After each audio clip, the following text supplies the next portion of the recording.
बच्चों, last lecture तक हमने डिफरेंशिएशन अपना ख़त्म कर लिया है। आज हम इंटीग्रेशन शुरू करने जा रहे हैं। बहुत ध्यान से देखेंगे बेटा इंटीग्रेशन को, बहुत ध्यान से, ठीक है। चूँकि ये आपके लिए एकदम नई सी चीज़ है मैथ्स में, ठीक है। डिफरेंशिएशन अभी तक आपने बिल्कुल भी नहीं पढ़ा था, इंटीग्रेशन भी आपने नहीं पढ़ा, और 12th तक आप इंटीग्रेशन को पढ़ने भी वाले नहीं हैं। 12th में जाकर पढ़ेंगे मैथमेटिक्स के वाले बच्चे, ठीक है। बायो वाले तो वो भी नहीं पढ़ रहे होंगे। बहुत केयरफुली देखेंगे इंटीग्रेशन को, और इंटीग्रेशन को जब हम अप्लाई करना शुरू करेंगे अपने काइनेमेटिक्स में, मोशन में, तब वहाँ और धीरे धीरे वो आता चला जाएगा, ठीक है। तो इंटीग्रेशन का हम बहुत बेसिक लेने जा रहे हैं। कुछ चीज़ें हम यहाँ इंटीग्रेशन में सीखेंगे, कुछ इंटीग्रेशन हम अपनी पूरी जर्नी में सीखेंगे। जो पूरा फिज़िक्स हम पढ़ रहे होंगे 11th में और 12th में, कुछ इंटीग्रेशन हम बीच बीच में भी सीख रहे होंगे। अभी हम बेसिक इंटीग्रेशन देखने जा रहे हैं, जिस इंटीग्रेशन की हमें रिक्वायरमेंट है अपने 11th क्लास में, मोशन में, लॉज ऑफ मोशन में, वर्क एनर्जी पावर में, जो हमारे चैप्टर्स आने वाले हैं।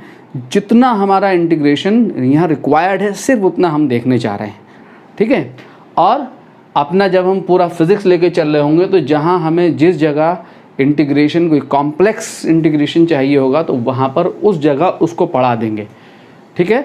अदरवाइज़ आपका इंटीग्रेशन बहुत बड़ा है। डिफरेंशियल और इंटीग्रल कैलकुलस मिलाकर फिज़िक्स का पूरा जो है 12th क्लास का आपका 50% फिज़िक्स वो डिफरेंशियल कैलकुलस और इंटीग्रल कैलकुलस मिलके बनता है। 20, 25, 30 एक्सरसाइजेज होती हैं, ठीक है, इंटीग्रेशन और डिफरेंशिएशन पे, ठीक है बच्चों। तो इसलिए आप बहुत ध्यान से देखें, बहुत आसान है, बहुत इजी है, ठीक है। मुश्किल कुछ भी नहीं है, इसको बिल्कुल भी मुश्किल ना समझें। पहली बार इंट्रोड्यूस हो रहा है आपके लिए, इसलिए हो सकता है कि आपको लिटिल बिट नया होने की वजह से आपको थोड़ा मुश्किल जैसा लगने लगे। मुश्किल बिल्कुल नहीं है, ठीक है। डिफरेंशिएशन का जो लेक्चर हमारे हुए हैं पिछले, उनको बार बार देखते रहें, बार बार करते रहें, प्रैक्टिस में लाते रहें, ठीक है। जब हम उसको करना शुरू करें तो आप ईजीली उसको कर पाएँ, जब हम उसको मैथ्स अपने फिज़िक्स में अप्लाई करना शुरू करें तो, ठीक है। Now integration.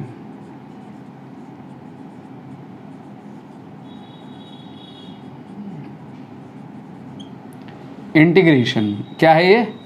It is a reverse process of differentiation.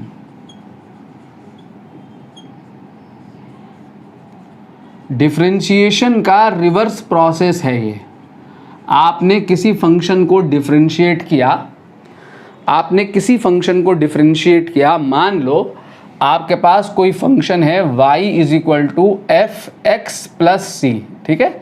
मैं एक जनरलाइज फंक्शन ले रहा हूँ, c कोई कांस्टेंट वैल्यू है, समझ रहे हैं। 2, 3, 4, 5, 6, 7, 8 कोई कांस्टेंट नंबर है c, और fx जो है कोई फंक्शन है। fx आइदर x² या 2x या x³ या sin x या cos x, fx जो है x का फंक्शन है। अगर मैं इसको डिफरेंशिएट करूं बच्चों, इस y को डिफरेंशिएट करूं x के रिस्पेक्ट में dy/dx इज इक्वल टू, तो यहाँ पे y की वैल्यू डाल दूं, y कितना है, fx प्लस सी है। तो x के रिस्पेक्ट में जब मैं इसको डिफरेंशिएट करूंगा d/dx तो क्या आएगा, fx प्लस सी, ठीक। मान लिया मैंने, अपनी तरफ से मान लिया कि जब मैं इसको डिफरेंशिएट करूंगा तो कोई दूसरा फंक्शन मिलेगा। अगर यहाँ पे x² है तो x² को डिफरेंशिएट करूंगा तो 2x मिलेगा। इसको दूसरे फंक्शन को मैं नाम देता हूँ क्या, f'(x). क्या नाम देता हूँ, f'(x), यानी differentiation of this fx। Suppose ये आता है, अभी एग्जाम्पल से समझेंगे बात को, ठीक है। इसका डिफरेंशिएशन सपोज ये आता है, और ये कांस्टेंट का डिफरेंशिएशन क्या होगा, 0, तो ये 0 हो गया। तो dy/dx इस फंक्शन का जो डिफरेंशिएशन है, dy/dx इसका जो डिफरेंशिएशन है वो f'(x) है। अगर ये कांस्टेंट ना हो तब भी f'(x) ही आएगा, क्योंकि कांस्टेंट तो डिफरेंशिएशन में 0 वैल्यू ले लेता है, ठीक है, डिफरेंशिएट होने के बाद। अब इसको डिफरेंशिएट किया तो ये मिला। अगर मैं इस फंक्शन को इंटीग्रेट कर दूं, इनडेफिनिट इंटीग्रेशन, हमारा ये 2 प्रकार का होता है, एक इनडेफिनिट और दूसरा डेफिनिट। क्या होता है इनडेफिनिट और डेफिनिट, अभी आपको पता लगेगा। इनडेफिनिट इंटीग्रेशन, ठीक है। इनडेफिनिट इंटीग्रेशन में अगर मैं अब आगे इस यहाँ से आगे चल रहा हूँ, इस फंक्शन को अगर मैं इंटीग्रेट कर दूँ, कैसे, एफ डैश एक्स को मैंने इसको डिफरेंशिएट किया था किसके रिस्पेक्ट में, एक्स के रिस्पेक्ट में। अगर मैं इस एफ डैश एक्स को इंटीग्रेट कर दूं किसके रिस्पेक्ट में, इंटीग्रेशन का साइन ये होता है बच्चों, ये ठीक है, ऐसे कर्व देते हैं, कर्व ऐसे इंटीग्रेट कर दूं, ठीक, किसके रिस्पेक्ट में, एक्स के रिस्पेक्ट में। तो एक्स के रिस्पेक्ट में इंटीग्रेट करने के लिए dx को यहाँ मल्टीप्लाई करेंगे, डिफरेंशिएशन के लिए d अपॉन dx लिखते हैं, इंटीग्रेशन के लिए इस d की जगह ये इंटीग्रेशन का साइन आता है और इस dx जो है डिनोमिनेटर की जगह या मल्टीप्लिकेशन में आता है, ऐसे समझ सकते हैं आप। तो इंटीग्रेशन dx, ठीक है। तो ये कैसे हुआ इंटीग्रेशन dx, अगर आप देख सकते हैं, मैं क्रॉस मल्टीप्लाई करूं तो F dash X D X is equal to कितना आएगा, dy आएगा। F dash X into D X is equal to कितना आएगा, dy आएगा। अब अगर मैं इसको इंटीग्रेट कर दूं, रिजल्ट को इसको मैं इंटीग्रेट कर दूं बोथ साइड्स, इंटीग्रेशन का साइन ये होता है, ठीक है, ये इंटीग्रेशन का साइन है, integrating F dash X with respect to X. तो इंटीग्रेट करने के बाद इसको डिफरेंशिएट किया था तो ये मिला था। अगर मैं इसको इंटीग्रेट कर दूं तो dy का इंटीग्रेशन होगा बच्चों y, क्यों होगा अभी फॉर्मूले में देखेंगे, ठीक है, dy का इंटीग्रेशन होगा y, क्लियर। अगर मैं इसको इंटीग्रेट कर दूं एफ डैश एक्स को, तो इस एफ डैश एक्स, ये एफ डैश एक्स मिला है कैसे, एफ एक्स प्लस सी को डिफरेंशिएट करके अगर मैं इसको इंटीग्रेट कर दूं तो मुझे क्या मिल जाएगा, वही मिल जाएगा सी, ये मिल जाएगा, ठीक है। इसको डिफरेंशिएट किया, इसको डिफरेंशिएट किया तो ये मिला, इसको इंटीग्रेट कर दो तो वापस यही मिल जाएगा, समझे। इसको डिफरेंशिएट किया ये मिला, इसको इंटीग्रेट कर दो तो वापस यही मिल जाएगा, एफ एक्स प्लस सी मिल जाएगा, ठीक है। तो y is equal to F X plus C मिल गया। तो जब मैंने एफ डैश एक्स को इंटीग्रेट किया तो मुझे वापस यही मिल गया, एफ एक्स प्लस सी, ठीक है। यहाँ पे c जो है ये क्या कहलाता है, यहाँ पे c कांस्टेंट ऑफ इंटीग्रेशन कहलाता है। इंटीग्रेशन में हमेशा, इंडेफिनिट इंटीग्रेशन में, इस इंडेफिनिट इंटीग्रेशन में हमेशा एक कांस्टेंट ऑफ इंटीग्रेशन ज़रूर लेते हैं। ये कांस्टेंट ऑफ इंटीग्रेशन हमारे फिज़िक्स में कभी नहीं आता, इसलिए नहीं आता क्योंकि फिज़िक्स में हमें कभी भी इंडेफिनिट इंटीग्रेशन नहीं करना होता है। आगे अभी देखेंगे हम कौन सा इंटीग्रेशन करना होता है, फॉर्मूले सबके एक ही हैं। तो जब भी हम इंडेफिनिट इंटीग्रेशन कर रहे होंगे तो ये कांस्टेंट ऑफ इंटीग्रेशन आएगा, ठीक है। ये सी को ध्यान देंगे, C is the constant of integration. तो एक कांस्टेंट अपनी तरफ से इंट्रोड्यूस कर रहे होंगे, ठीक है।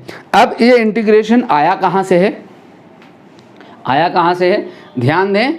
अगर मैं इसको डिफरेंशिएट कर दूं, डिफरेंशिएट करने के बाद इस फंक्शन को डिफरेंशिएट करने के बाद ये वाला फंक्शन मिला, इसको इंटीग्रेट कर दूं तो ये मिल जाएगा, ठीक है। अगर किसी फंक्शन को इंटीग्रेट करने के बाद जो वैल्यू मिल रही है उस वैल्यू को आप डिफरेंशिएट कर दो तो वही वैल्यू मिल जाएगी जिसको आपने इंटीग्रेट किया है। इसको इंटीग्रेट करने के बाद ये मिल रहा है, इसको डिफरेंशिएट कर दो तो वो मिल जाएगा आप जिसे इंटीग्रेट कर रहे थे, ठीक है। ये इंटीग्रेशन का साइन है। ये आता कहाँ से है, अगर इसकी हम ज्योमेट्रिकल मीनिंग देखें बच्चों, इसकी ज्योमेट्रिकल मीनिंग अगर हम देखें इंटीग्रेशन की, फिर फॉर्मूले पे पहुँचेंगे कि अगर सपोज हमारे पास ये मान लो ये y एक्सीस है और ये x एक्सीस है, ठीक है। अगर ये मेरे पास ग्राफ है, अगर मैं इस ग्राफ का एरिया निकालना चाहता हूँ अंडर x एक्सीस के साथ घिरा हुआ ये वाला एरिया में निकालना चाहता हूँ, तो इस एरिया को आसानी से निकाला जा सकता है। एक ट्रायंगल बन गया, अगर मुझे ये कोऑर्डिनेट पता हो और ये कोऑर्डिनेट पता हो तो मैं यहाँ पे half into base into height लगा के ईजिली एरिया कैलकुलेट कर सकता हूँ, ठीक है। अगर हमने मान लो ये हो ग्राफ y और x में, अगर ये ग्राफ हो, मुझे इस ग्राफ का एरिया निकालना है अंडर x एक्सिस, तो मैं क्या करूँगा, ये एरिया आसानी से निकाल सकता हूँ। रेक्टेंगल का एरिया लेंथ इंटू ब्रेड्थ कर दूंगा, ये एरिया मुझे निकल आएगा, ठीक है। तो ये एरिया और ये एरिया तो आसानी से कैलकुलेट किए जा सकते हैं। तो अब हमारे पास अगर हमारे पास मान लो ये ग्राफ है, सपोज मैं इस ग्राफ में एरिया फाइंड करना चाहता हूँ, इस ग्राफ में बच्चों में एरिया फाइंड करना चाहता हूँ, ये एक्स एक्सिस से घिरा हुआ ये एरिया फाइंड करना चाहता हूँ, ठीक है। अब इसके निकालने के लिए तो मेरे पास कोई फार्मूला है नहीं कि इस एरिया को मैं कैसे निकालूं, ठीक है, इसका तो कोई फार्मूला मेरे पास नहीं है। तो मैं क्या कर सकता हूं, इस एरिया को निकालने के लिए मैं क्या कर सकता हूं, मैं एक छोटी सी स्ट्रिप अगर ले लूं, मैं अगर यहाँ एक छोटी सी स्ट्रिप ले लूं, ये छोटी स्ट्रिप ले लूं, कौन सी स्ट्रिप, ये dx स्ट्रिप ले लूं, यहाँ dx, ठीक है, बहुत स्मॉल स्ट्रिप ले लूं, ये x है ना, dx विड्थ की एक बहुत छोटी सी स्ट्रिप ले लूं, वेरी स्मॉल स्ट्रिप ले लूं, ठीक है। इस dx पे यहाँ पे y की वैल्यू फाइंड कर लूं कि मान लो ये जो है dx पे ये हमारा y1 है, यानी ये जो है हमारा dx पे y1 है। तो मैं इस स्ट्रिप का एरिया निकाल सकता हूँ। ये जो स्ट्रिप हमारी मिली, ये स्ट्रिप क्या हो गई हैं, ये स्ट्रिप एक रेक्टेंगल बन गया ना, y1 इंटू dx। तो इस स्ट्रिप का मैं एरिया निकाल सकता हूँ y1 इंटू dx। अगर मेरे पास ये स्ट्रिप है, ठीक है, ये स्ट्रिप है, ये इसकी dx इसकी चौड़ाई है, y1 इसकी लंबाई है, तो एरिया ऑफ दिस स्ट्रिप जो होगा, अगर आप देखेंगे तो एरिया ऑफ स्ट्रिप क्या होगा, y1 इंटू dx हो जाएगा, ठीक है। ऐसे ही मैं एक स्ट्रिप यहाँ पे ले लूँ, कहीं यहाँ ले लूँ, ठीक है, एक स्ट्रिप में जो है कहीं यहाँ ले लूँ, मान लो ये ले ली मैंने एक स्ट्रिप, ठीक है, ये एरिया में निकाल लूँ, ये y2 मान लो, ये dx, अगेन dx, ये y2 हो गया। तो इस स्ट्रिप का एरिया क्या हो जाएगा, y2 dx, इसका एरिया क्या हो जाएगा, y2 dx। अगेन एक यहाँ पे स्ट्रिप ले लूँ, इसका एरिया निकाल लूँ, ठीक है, ये क्या हो जाएगा, ये dx, ये y3, तो ये क्या हो जाएगा, y3 dx। तो ऐसे मैं यहाँ पर इस पूरे कर्व को छोटी पतली स्ट्रिप्स में ब्रेक करता चले जाऊँ, यहाँ से लेके यहाँ तक पूरे कर्व को पतली स्ट्रिप्स में ब्रेक कर दूँ, हर एक स्ट्रिप का एरिया निकालता चला जाऊँ। तो टोटल एरिया जो होगा, एरिया जो निकल के आएगा वो कितना निकल के आएगा, पूरा एरिया अंडर द स्ट्रिप कितना निकल के आएगा, अगर मैं निकालूँ एरिया अंडर कर्व तो कितना निकल के आ जाएगा, y1 into dx plus y2 into dx plus dash dash, मान लो n स्ट्रिप्स कटी यहाँ से लेके यहाँ तक, प्लस yn इंटू dx, ये हुई, ठीक है। अगर मैं इसको पूरे को समेशन की फॉर्म में लिखना चाहूँ तो समेशन की फॉर्म में मैं कैसे लिख सकता हूँ, yn into dx n is equal to 1 से लेके n is equal to n तक, या n इज इक्वल टू 1 से लेके n तक, समेशन की फॉर्म में मैं ऐसे लिख दिया इसको, ठीक है। तो ये मुझे एरिया अंडर द कर्व दे देगा, ठीक है। लेकिन इन स्ट्रिप्स का एरिया निकालने में अगर आप ध्यान से देखें तो ये वाला एरिया जो है हमारा इंक्लूड नहीं हुआ, ये जो एरिया है, ये जो एरिया आ रहा है, इस कर्वेचर की वजह से ये जो एरिया आ रहा है ये इंक्लूड नहीं हो रहा, ये इंक्लूड नहीं हो रहा है, कर्वेचर की वजह से, जो कर्वेचर आ रहा है इस कर्व की वजह से ये जो एरिया है ये नहीं आ रहा, ठीक है, ये ओमिट हो जा रहा है ये वाला एरिया। तो मुझे इसको इंक्लूड करना है, तो जब मुझे इन पूरे एरिया को इंक्लूड करना है तो यहाँ से इन कॉन्सेप्ट इंट्रोड्यूस होता है किसका, इंटीग्रेशन का। तो इंटीग्रेशन में हम इसकी जगह पर ये जो समेशन है, ये जो समेशन वाला साइन है, इस समेशन को हम किससे रिप्लेस कर देते हैं, y इंटू डी एक्स, ठीक है, y into D x, y को इंटीग्रेट कर दिया, y इंटू डी एक्स, कहाँ से कहाँ तक, अगर ये 0 से लेके ये फंक्शन यहाँ मान लो x1 तक है तो 0 से शुरू करके x1 तक इंटीग्रेट कर दिया। तो जब मैं 0 से x1 तक इंटीग्रेट करूँगा तो मुझे area under y x graph मिल जाएगा, area under y x graph. तो ज्योमेट्रिकल मीनिंग ये है इंटीग्रेशन की कि ये हमें क्या देता है, एरिया देता है। ये कर्व का साइन है, ऐसे समझ सकते हैं, कर्व है, ठीक है। जब ग्राफ कर्व दिया हो मुझे और एरिया अंडर द कर्व हमें निकालना हो तो एरिया अंडर द कर्व निकालने के लिए हमें इंटीग्रेशन की जरूरत पड़ती है। तो इस इंटीग्रेशन का क्या मतलब हुआ यहाँ पे, इसका इंटीग्रेशन का मतलब क्या हुआ, समेशन। क्या मतलब हुआ, समेशन,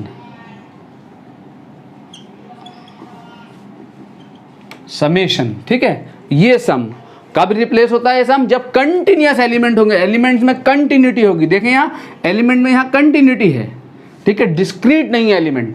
जब डिस्क्रीट होते हैं एलिमेंट्स, डिस्क्रीट वैल्यूज का सम करना है तो आपने इस समेशन का यूज करते हैं, और जब कंटिन्यूअस वैल्यू का सम करना है, summation of continuous values, continuous values का सम करना है तो हम इस इंटीग्रेशन का इस्तेमाल कर रहे होते हैं, ठीक है। लिमिट एज अ सम, इसको पढ़ेंगे आप एक चैप्टर 12 क्लास में जाके, ठीक है। तो ये समेशन के लिए यूज होता है इंटीग्रेशन। क्लियर हो गया बच्चों? तो इंटीग्रेशन 0 से लेके x1 तक, x बाई dx का मतलब ये हो गया कि 0 से लेके x1 तक का ये सारा एरिया दे देगा। अगर हमारे पास ये कर्व है, मान लो अगर हमारे पास ये कर्व है, अगर सपोज ये कर्व है, आपने सिर्फ इतना एरिया, आप कंप्लीट एरिया नहीं निकालना चाहते, आपने कर्व का इतना एरिया फाइंड करना है, इतना ये एरिया फाइंड करना है। तो कहाँ से कहाँ तक? x1 से लेके x2 तक, ठीक है। ये y, ये x, तो x1 से लेके x2 तक जब आपने एरिया फाइंड करना है तो y, तो ये एरिया अंडर द कर्व जो है वो क्या निकल के आएगा? अब आप लिमिट यहाँ पे लगा देंगे, integration y dx, integration y dx, ये आपका एरिया निकल आएगा, एरिया ऑफ का एरिया, ये वाला एरिया निकल आया, शेडेड एरिया। ये जो आपको शेडेड एरिया निकालना है, वो निकालने के लिए y dx, जहाँ से जहाँ तक आपने एरिया निकालना है वहाँ से वहाँ तक लिमिट अप्लाई कर दो। अब लिमिट कैसे लगाते हैं इसको अभी हम देखेंगे थोड़ी देर में, ठीक है। ये सब चीज़ें हम देखेंगे, ठीक है। जब आप ये कर रहे होंगे तो इसका मतलब आप x1 से लेके x2 तक इंटीग्रेट करने का मतलब आप x1 से लेके x2 तक area under the curve find कर रहे हैं। पूरे कर्व का एरिया निकालना है तो यहाँ से लेके यहाँ तक की सारी कंप्लीट लिमिट लगा दो, इस पॉइंट से लेके इस पॉइंट तक की लिमिट लगाओगे, ठीक है। लिमिट कैसे अप्लाई करते हैं अभी सीख रहे हैं हम। तो इसकी ज्योमेट्रिकल मीनिंग क्या है? डिफरेंशिएशन की ज्योमेट्रिकल मीनिंग क्या है? वो हमें स्लोप देता है। डिफरेंशिएशन की ज्योमेट्रिकल मीनिंग क्या है? कि डिफरेंशिएशन हमें स्लोप देता है। और इंटीग्रेशन की ज्योमेट्रिकल मीनिंग क्या हो गई? कि ये हमें जो है एरिया अंडर द कर्व देता है, ठीक है। जब कर्व है, कर्व के किसी भी पॉइंट का हमने स्लोप निकालना है तो हमें डिफरेंशिएशन चाहिए होता है। स्ट्रेट लाइन का स्लोप निकालना है तो डिफरेंशिएशन के बगैर ही निकल आएगा, ठीक है। स्ट्रेट लाइन एक्स एक्सिस के साथ एंटी क्लॉकवाइज डायरेक्शन में जो एंगल बना रही होगी उस एंगल का tan थीटा स्लोप होगा, ठीक है। स्ट्रेट लाइन, कोई भी स्ट्रेट लाइन एक्स एक्सिस के साथ ऊपर को एंटी क्लॉकवाइज डायरेक्शन में जो एंगल बना रही होगी उस एंगल का tan थीटा स्लोप निकल आएगा। लेकिन अगर कर्व है तो कर्व के किसी पॉइंट का स्लोप कैसे निकलता है? डिफरेंशिएशन से निकलता है। अगर ग्राफ ऐसा है तो एरिया अंडर द कर्व आपको डायरेक्टली निकल आएगा, ठीक है, फॉर्मूला लगा के। लेकिन अगर ग्राफ कर्व है तो आपको एरिया अंडर द कर्व निकालने के लिए इंटीग्रेशन की ज़रूरत पड़ती है, ठीक है। तब आपको रिजल्ट को इंटीग्रेट करना पड़ता है, ठीक है बच्चों। तो अब हम यहाँ से, क्लियर हो गया? तो अब हम यहाँ से इस इंटीग्रेशन के पहले बेसिक फॉर्मूले देखने जा रहे हैं, फिर इनडेफिनिट और डेफिनिट इंटीग्रेशन लेने जा रहे हैं। डेफिनिट इंटीग्रेशन किसे कहते हैं? जब इंटीग्रेशन के ऊपर ये लिमिट लग जाए, ये लिमिट लग जाए, ठीक है। ये दो लिमिट, ये नीचे वाली लिमिट लोअर लिमिट कहलाती है और ये ऊपर वाली लिमिट अपर लिमिट कहलाती है। इसका मतलब किस लिमिट से किस लिमिट तक, कहाँ से कहाँ तक हम इंटीग्रेट कर रहे हैं रिजल्ट को, कहाँ से कहाँ तक हम इंटीग्रेट कर रहे हैं किसी वैल्यू को, ठीक है। तो इसलिए इनको लिमिट कहते हैं। तो ये लोअर लिमिट कहलाती है, ये अपर लिमिट कहलाती है। जब इंटीग्रेशन पे लिमिट लगा दी तो वो डेफिनेट इंटीग्रेशन है, और जब लिमिट नहीं लगी हुई है, ये लिमिट नहीं लगी हुई है, तब ये इनडेफिनिट इंटीग्रेशन है, ठीक है। इनडेफिनिट इसलिए कहते हैं, इसकी कोई डेफिनिट वैल्यू नहीं मिलेगी, इसमें कांस्टेंट ऑफ इंटीग्रेशन आएगा हमेशा। और जब लिमिट लग जाएगी तो इसकी एक डेफिनिट वैल्यू मिलेगी, इसमें कोई कांस्टेंट ऑफ इंटीग्रेशन नहीं आएगा, ठीक है।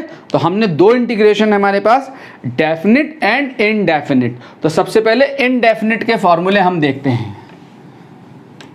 नाउ इनडेफिनिट इंटीग्रेशन में सबसे पहले फॉर्मूले बच्चों, इनडेफिनिट इंटीग्रेशन,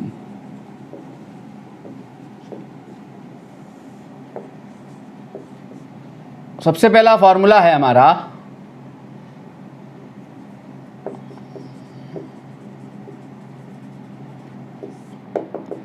सबसे पहला फॉर्मूला है बच्चों, अगर हमने x की पावर n का इंटीग्रेशन करना हो, ये इंटीग्रेशन का साइन है, x की पावर n है, इसका कोई मतलब नहीं है बच्चों, ध्यान देना, ठीक है। एक बात को बहुत केयरफुली ध्यान देना, एग्जामिनर मार्क्स काट लेंगे, ठीक है। आपको यहाँ पे अगर आपने यहाँ dx नहीं लिखा, ठीक, तो इस इंटीग्रेशन ऑफ x, ये x का कोई मीनिंग नहीं है, ठीक है, ये कुछ नहीं है मैथ्स में। तो यहाँ पे dx लिखना ज़रूरी है। 11th वाले बच्चे शुरू में ये सब भूल कर रहे होते हैं, इसलिए मैं ये जो है ध्यान दिला रहा हूँ आपको। यहाँ पे dx लिखेंगे, इसका मतलब ये होगा कि हम x की पावर n को, x का फंक्शन है ये, x के रिस्पेक्ट में डिफ्रेंशिएट कर रहे हैं, ठीक है। तो x की पावर n का जो इंटीग्रेशन होगा वो क्या होगा, x की power n plus 1 upon n plus 1, ठीक है। चूंकि लिमिट नहीं है, इंडेफिनिट इंटीग्रेशन है, तो यहाँ पे एक c और लगा देंगे, जहाँ पे c जो है वो क्या है, कांस्टेंट ऑफ इंटीग्रेशन है, ठीक। क्या करना है, पावर में 1 बढ़ा देना है, n plus 1 upon n plus 1, provided n is not equal to -1, ठीक है। ये आपका सबसे ज्यादा यूज्ड फॉर्मूला है 11th क्लास में। x की पावर n का डिफरेंशिएशन सबसे ज्यादा यूज होगा और सबसे ज्यादा x की पावर n का इंटीग्रेशन होगा, ठीक है। 90% आपको इसी फंक्शन को डिफरेंशिएट करना है और इसी फंक्शन को इंटीग्रेट करना है, बस ये ध्यान रखें, ठीक है। कुछ ही चुनिंदा फंक्शंस हैं जो इंटीग्रेशन में हमारे पास फिजिक्स में बार बार आते रहेंगे, ठीक है। ये फंक्शन हमारा बहुत बार आएगा। अगर आप इसको डिफरेंशिएट कर दें, देखो इसको डिफरेंशिएट करो तो n प्लस 1 पावर पहले ले आओगे, इसको, ये तो कांस्टेंट है, इसका तो डिफरेंशिएशन होगा नहीं, n प्लस 1 बाहर आ जाएगा, खाली ये डिफरेंशिएट होगा x की पावर n। और x की पावर n प्लस 1 को जब आप डिफरेंशिएट करोगे तो डिफरेंशिएट करने के बाद आपका क्या मिलेगा, n प्लस 1 पावर तो पहले आ जाएगी और पावर में से एक कम करोगे, n प्लस 1 माइनस 1 करोगे, क्या बचेगा, x की पावर n।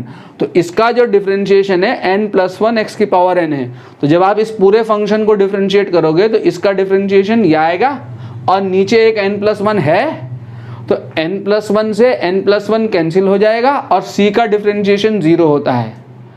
तो आपके पास क्या बचेगा है, अगर मैं यहाँ पे n प्लस 1 और लगा दूँ और यहाँ पे प्लस c और ले लूँ, ठीक है, तो यहाँ पे n प्लस 1 आएगा और c का डिफरेंशिएशन 0, ये कैंसिल हो गया, तो क्या आ गया, x की पावर n।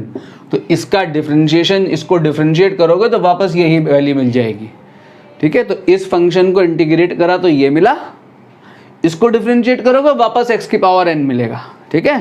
तो इंटीग्रेशन और डिफरेंशिएशन एक दूसरे की रिवर्स प्रोसेस हैं, ठीक है। पिछले लेक्चर में हमने क्या पढ़ा था कि हमें डिफरेंशिएशन क्या देता है, इंस्टेंटेनियस रेट देता है। अगर हमारे पास डिस्प्लेसमेंट है, डिस्प्लेसमेंट से मुझे इंस्टेंटेनियस वेलोसिटी चाहिए, तो डिस्प्लेसमेंट को मैं क्या कर दूंगा, डिफरेंशिएट कर दूंगा। अगर डिस्प्लेसमेंट से वेलोसिटी निकालनी है तो डिफरेंशिएट करेंगे, ठीक है। और अगर उल्टा करना है, वेलोसिटी से डिस्प्लेसमेंट निकालना हो तो रिजल्ट को इंटीग्रेट करेंगे।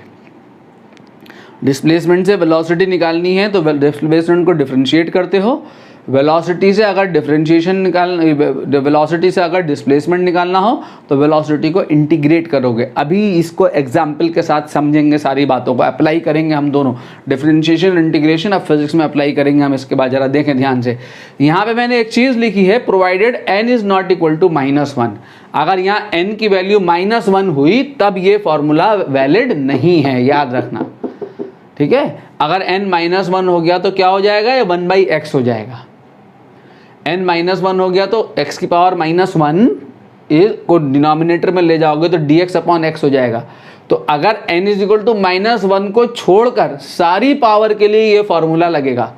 पावर 1 2 3 4 5 6 7 8 कुछ भी हो, 1/2 1/3 1/4 1/5 कुछ भी हो, -1 नहीं होनी चाहिए, ठीक है। जैसे इसी पे मैं एग्जाम्पल देख रहा हूं बच्चों। सबसे पहले मान लो आपने x का इंटीग्रेशन निकालना हो, x dx, अगर आपने x dx का इंटीग्रेशन करना है तो क्या होगा, यहाँ पे पावर कितनी है 1 है, -1 नहीं होना चाहिए, ध्यान देना 1 नहीं -1, पावर कितनी है यहाँ 1 है। तो x की पावर n का फॉर्मूला लगा दो, पावर में 1 प्लस कर दो, 1 + 1, तो 1 + 1 कितना हो गया x² अपॉन 1 + 1 कितना हो गया 2 + c, where c is here a constant of integration. तो x का इंटीग्रेशन क्या आ गया x² अपॉन 2। ठीक है, अगर आपने मान लो सपोज x³ का या x² का इंटीग्रेशन करना हो, ठीक है, x का फंक्शन x के रिस्पेक्ट में डिफरेंट इंटीग्रेट हो रहा है, तो आपने x² को इंटीग्रेट करना हो तो पावर कितनी है यहाँ 2 है, तो जब पावर 2 है यहाँ तो x की पावर 2 + 1, x की पावर n ऐसी रख दिया, ये n ऐसी रख दिया, +1 करोगे तो कितना हो जाएगा 3, ठीक है 3 लिख रहा हूँ डायरेक्ट, अपॉन 2 + 1 अपॉन 3 + c। ठीक है, इसको डिफरेंशिएट कर दोगे तो आपको x² मिल जाएगा वापस, इसको डिफरेंशिएट कर दोगे तो आपको x मिल जाएगा वापस। ठीक है, अगर आपने x³ का इंटीग्रेशन निकालना है, मान लो x³ को इंटीग्रेट करना है तो x³ का इंटीग्रेशन कितना होगा, यहाँ पावर कितनी है x की पावर n, यहाँ पावर कितनी है 3, ठीक है, तो इसका इंटीग्रेशन क्या हो जाएगा n + 1 का मतलब 3 + 1 अपॉन 3 + 1, 3 + 1 कितना होगा 4, तो मैं डायरेक्टली यहाँ पे 4 लिख देता हूँ, 4 अपॉन 4 + c। ठीक है, क्लियर। अगर आपने इंटीग्रेशन √x करना हो, मैं एक टर्म को इंटीग्रेट कर रहा हूँ, एक सिंगल टर्म को इंटीग्रेट कर रहा हूँ। अगर आपने इंटीग्रेशन √x करना हो तो √x का इंटीग्रेशन को आप क्या लिख सकते हो, x की पावर हाफ, पावर में दिखा दो रूट को, अरे रूट का मतलब पावर हाफ ना होता है बच्चों।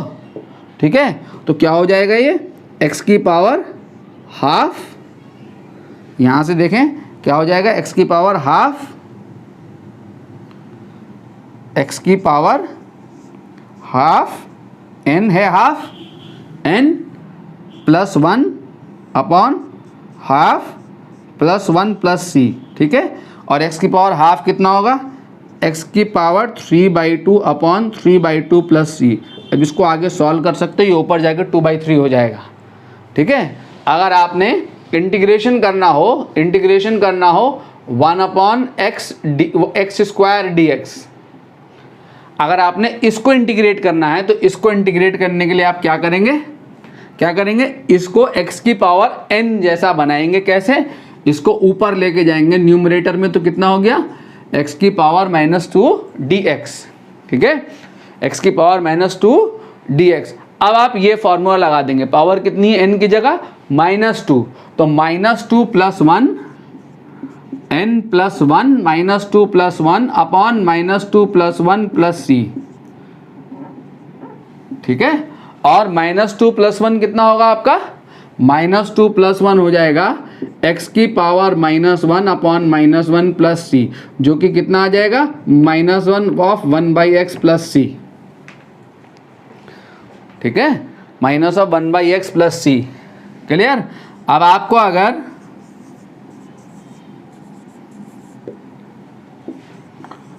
आपको 1/√x को इंटीग्रेट करना हो, x के रिस्पेक्ट में इंटीग्रेशन कर रहे हैं, ठीक है, तो यहाँ ऊपर क्या चला जाएगा, ये पावर की रूट का मतलब पावर हाफ पावर ऊपर जाके कितनी हो जाएगी -½ ठीक है, बहुत बेसिक छोटे क्वेश्चन फॉर्मूले ले रहा हूँ मैं, छोटे एक टर्म ले रहा हूँ, एक सिंगल टर्म ले रहा हूँ। समझ रहे हैं बच्चों, आप 11th क्लास के स्टूडेंट्स हैं, पहली बार आपके लिए इंट्रोड्यूस हो रहा है, इसलिए बहुत छोटे इंटीग्रेशन, बेसिक इंटीग्रेशन करा रहा हूँ। यही बेसिक इंटीग्रेशन ही, यही टर्म्स ही हमारे फिजिक्स में घूम फिर के आते रहेंगे, यही इंटीग्रेशन हमारे आते रहेंगे। बस क्या होगा, ये 2-3 टर्म प्लस होते चले जाएंगे और कॉन्स्टेंट भी आता चला जाएगा। ठीक है, अभी देखेंगे सारी चीज़ें। तो ये क्या हो जाएगा जरा देखें, पावर कितनी है n की जगह -½ तो x की पावर -½ +1 अपॉन -½ +1 + c, और माइनस हाफ कितना होगा, plus half, minus half plus 1 plus 1/2 upon 1/2 plus C, तो क्या आएगा 2√x प्लस सी।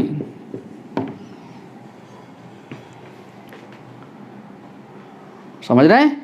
तो ये आपका बेसिक इंटीग्रेशन है। ठीक है, क्लियर। अगर हमारे पास, मान लो इसको मिटा रहा हूं मैं, अगर हमारे पास इंटीग्रेशन में, अगर हमारे पास कोई कांस्टेंट टर्म है, ठीक है, या कांस्टेंट टर्म से पहले अगर हमारे पास dx है, मैंने dx का इंटीग्रेशन करना है, तो dx का इंटीग्रेशन क्या होगा, dx को आप लिख सकते हो 1 इंटू dx, dx को क्या लिख सकते हो 1 इंटू dx, और 1 को आप क्या लिख सकते हो x की पावर 0 इंटू dx, ऐसे लिख सकता हूं, क्योंकि किसी भी की पावर 0 क्या होता है 1 होता है। अब इस पे x की पावर n का फॉर्मूला लगा दो, x की पावर n का फॉर्मूला क्या होगा, यहाँ n की जगह कितना है 0, तो x की power 0 plus 1 upon 0 plus 1 plus C. ठीक है, -1 के लिए वैलिड नहीं है पावर, अगर -1 है, बाकी सब के लिए वैलिड है। तो कितना आ गया dx का इंटीग्रेशन, dx का इंटीग्रेशन जो है कितना हो गया, ये x बचा, x integration of dx is x plus C.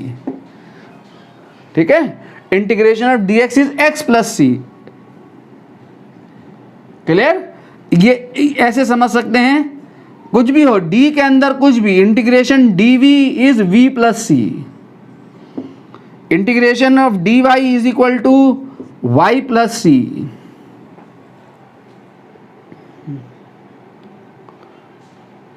ठीक है, अगर हमारे पास कोई कांस्टेंट है, मान लो कोई कांस्टेंट टर्म है 2dx, अगर 2dx को इंटीग्रेट करना है हमने, अगर हमने 2dx को इंटीग्रेट करना है, तो कांस्टेंट का इंटीग्रेशन नहीं होता, तो कांस्टेंट बाहर आ जाता है,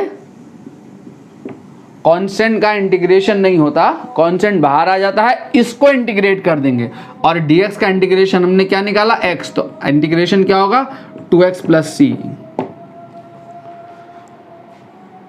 आगे बढ़ते हैं, सपोज आपको सपोज मान लो 2x स्क्वायर dx इसका इंटीग्रेशन करना हो। ठीक है, तो अभी हमने x स्क्वायर dx का किया था, तो ये कांस्टेंट टर्म है, तो कांस्टेंट का इंटीग्रेशन नहीं होता बच्चों, कांस्टेंट बाहर चला आता है, और x स्क्वायर dx को वैसे ही इंटीग्रेट कर दोगे, ये वैसे ही इंटीग्रेट हो जाएगा x की पावर n का फार्मूला लगा के। ठीक है, इसका इंटीग्रेशन कितना होगा 2, तो ऐसे ही रखो, और इसका इंटीग्रेशन क्या होगा x की पावर 2 प्लस 1, x की पावर n का फार्मूला लगा दो, 2 plus 1 upon 2 plus 1 3 upon plus C, constant of integration. तो इसका इंटीग्रेशन कितना आ गया हमारे पास 2x³ अपॉन 3 प्लस सी। ठीक है, ये हो जाएगा। अगर सपोज हमारे पास कोई फंक्शन है, क्वेश्चन है मेरे पास, मान लो y is equal to 2x square plus 3x plus 2, इसको इंटीग्रेट करना है, इंटीग्रेट,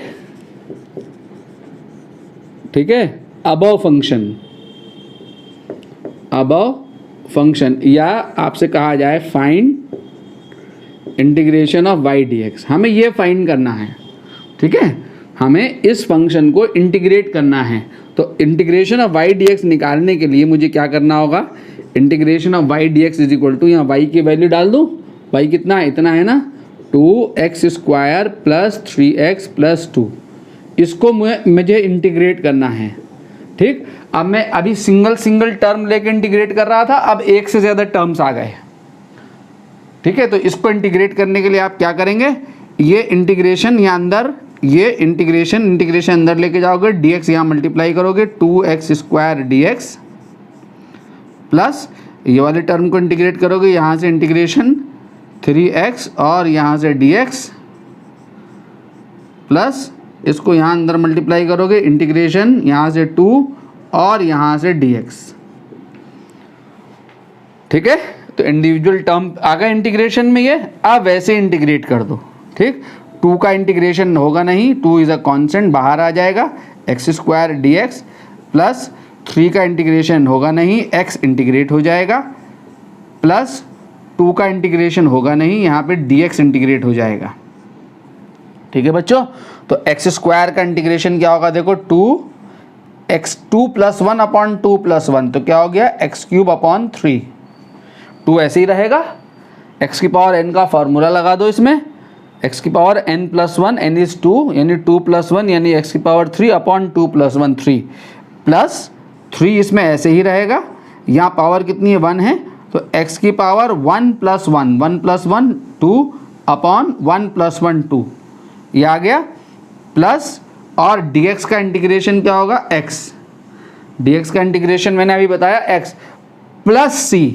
ठीक है, एक ही कांस्टेंट ऑफ इंटीग्रेशन लेंगे, ऐसा नहीं इसके लिए भी c उठा के डाल दो, एक सिंगल इंटीग्रेशन है प्लस c, सबके लिए एक single c here is a constant of integration.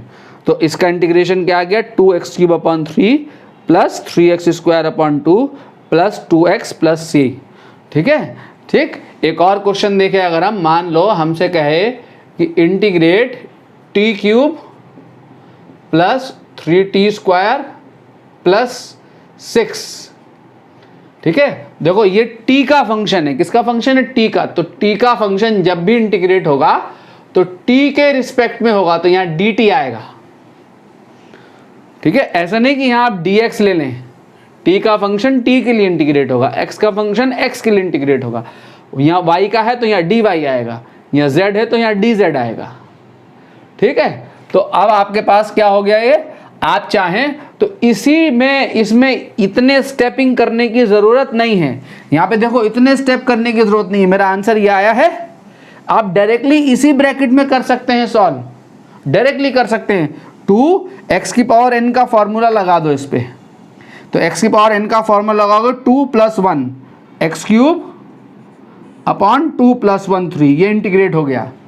अब आप इस वाले को उंगली रख के ऐसे पकड़ लो, इसे x की पावर कितनी है 1, अब x की पावर n का फॉर्मूला लगा दो इसके ऊपर, x की पावर 3 ऐसे ही रहा प्लस 3 ऐसे ही रहा, x की पावर n + 1, n + 1 इज 2 यानी 1 + 1 x² अपॉन 1 + 1 2। ठीक है, अब आपका 2 कांस्टेंट है, तो कांस्टेंट के साथ ये dx इंटीग्रेट होगा आके, तो 2 के साथ जब भी कांस्टेंट हो तो क्या आ जाएगा x, dx का इंटीग्रेशन x हो जाएगा यहाँ से। ठीक है, ये 2 dx इंटीग्रेट होगा तो x प्लस c, तो आप डायरेक्टली कर सकते हैं इसको, एक सिंगल स्टेप में कर सकते हैं, इतने तामझाम करने की जरूरत नहीं है। ठीक है, अगर सिंगल स्टेप में डिफिकल्टी हो रही है तो इंडिविजुअल टर्म पे इंटीग्रेशन के साइन लो और उस इंटीग्रेशन के साइन लेके इंडिविजुअल टर्म्स को इंटीग्रेट करो, ऐसे भी कर सकते हैं और सिंगल भी कर, जैसे मैं इसे सिंगल स्टेप में करूं तो यहां पे देखो इस पे लगाओ क्या होगा t³ dt इंटीग्रेट होगा, तो t³ का इंटीग्रेशन क्या होगा, t की पावर 3 + 1 4 अपॉन 3 + 1 4। ठीक है, अब इस पे आ जाओ, इस वाले पे कितना है t², तो t² में क्या होगा, x की पावर n है, n की जगह क्या है, अरे t की पावर n है ना, t की n की जगह क्या है 2, तो प्लस t की पावर 2 + 3 अपॉन 2 + 3, और 3 ये है पहले से, तो यहाँ 3 से 3 भी कैंसिल हो जाएगा, प्लस 6 के साथ क्या आ जाएगा t 6 dt का इंटीग्रेशन प्लस c, तो आपके पास आंसर होगा t की power 4 + 4 plus t³ plus 6t plus c। तो ध्यान देंगे जब आप इंटीग्रेट करते हैं रिजल्ट को, तो रिजल्ट इंटीग्रेट होने के बाद पावर इंक्रीज हो रही होती है, और जब आप डिफरेंशिएट करेंगे तो पावर घट रही होती है। इसको डिफरेंशिएट करोगे तो ये मिल जाएगा आपको। ठीक है, तो पावर रिड्यूस होगी, एक पावर घट जाएगी, x की पावर n को इंटीग्रेट करोगे तो पावर n + 1 हो जाएगी, x की पावर n को डिफरेंशिएट करोगे तो पावर रिड्यूस होकर n - 1 रह जाएगी।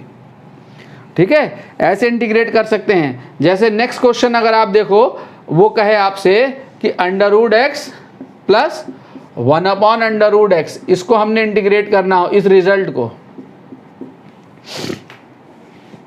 ठीक है, तो इसको इंटीग्रेट किया जा सकता है ना इजीली। कैसे किया जा सकता है, इसको आप क्या लिख सकते हो, x की पावर ½ प्लस इसको ऊपर ले जाके x की पावर -½ इंटू dx।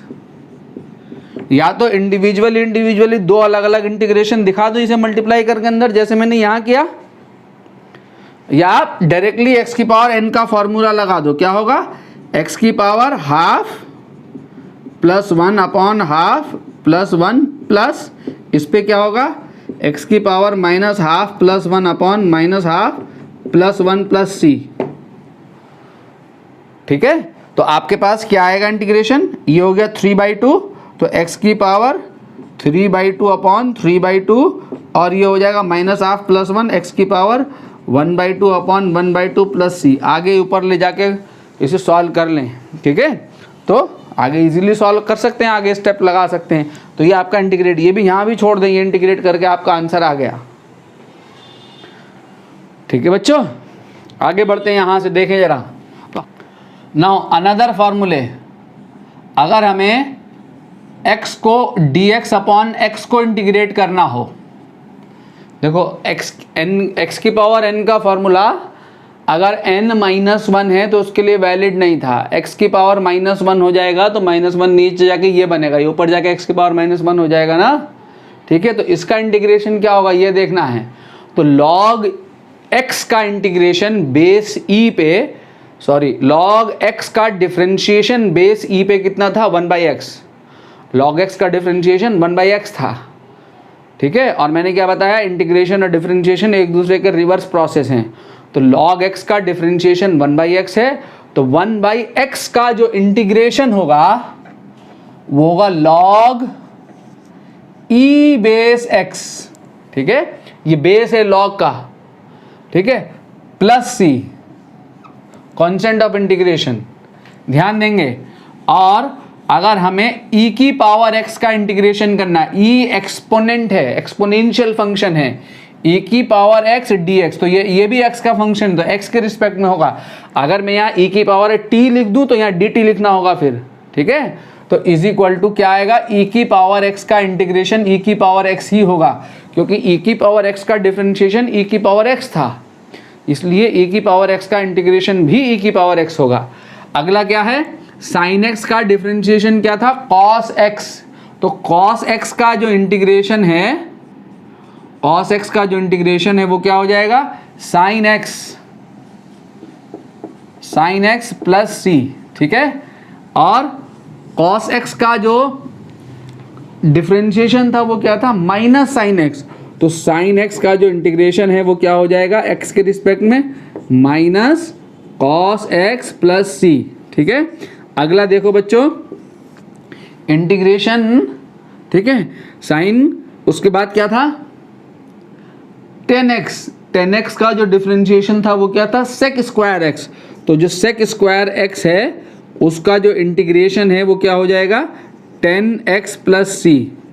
फॉर्मूले आपको डिफरेंशिएशन के याद हैं तो इंटीग्रेशन सीधे निकल आएंगे फॉर्मूले। ठीक है, cot x का डिफरेंशिएशन था माइनस कोसेक स्क्वायर x।